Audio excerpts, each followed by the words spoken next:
நீங்க யாருக்காவது எதையாவது ஃப்ரீயா குடுக்கணும்னு ஆசைப்படுறீங்களா? அதாவது உங்களுடைய நாலேஜையோ, இல்ல உங்ககிட்ட இருக்கிற ஏதோ ஒரு பொருளா கூட இருக்கலாம்.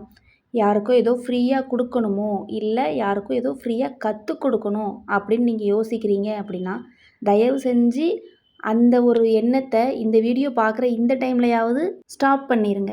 எதனாலன்னா, நீங்க ஃப்ரீயா குடுக்கும்போது அவங்களுக்கு அதோட வேல்யூ தெரியாம போயிரும். அதுக்கான விலைய அவங்க குடுக்கும்போது மட்டும் தான் அந்த பொருளுடைய மதிப்போ, இல்ல உங்க நாலேஜோட மதிப்போ உணரப்படும். சிம்பிள் அண்ட் நீட்டா சொல்லணும் அப்படின்னா, ஃப்ரீக்கு மதிப்பு இல்ல.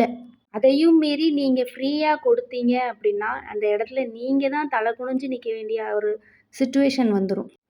ஸோ, சிந்திச்சு செயல்படுங்க. நீங்க வீடியோல பார்த்துட்டு இருக்கக்கூடிய இந்த ஆரி ஃப்ரேம் வந்து Flipkartல இருந்து வாங்குனது. 3 ஃப்ரேம் சேர்த்தே ₹150க்கு தான் வாங்கியிருந்தேன்.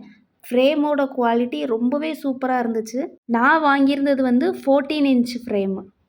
என்ன பொறுத்தவரைக்கும் இந்த ஃப்ரேம்ல எந்த ஒரு ட்ராபேக்குமே சொல்ல முடியாது. ஒர்க் பண்ணுறதுக்கும் ரொம்பவே அருமையா இருக்கு. நீங்க புதுசா ஆரி ஒர்க் கத்துக்க போறீங்க, இல்ல ஆல்ரெடி ஆரி ஒர்க் போட்டுட்டு இருக்கீங்க, இந்த மாரி ஃப்ரேம் வாங்கணும்னு ஆசைப்படுறீங்கன்னா, தாராளமா Flipkartல இருந்து இந்த மாதிரி வாங்கலாம். வீடியோ பிடிச்சிருந்தா லைக் அண்ட் சப்ஸ்கிரைப் பண்ணிக்கோங்க. அதே மாதிரி சம்மர் கிளாஸ் டீட்டெயில்ஸ், அதாவது அபாக்கஸ் ஹிந்தி டீட்டெயில்ஸ் வேணும் அப்படின்னா, இன்ஸ்டாக்கு டிஎம் பண்ணுங்க.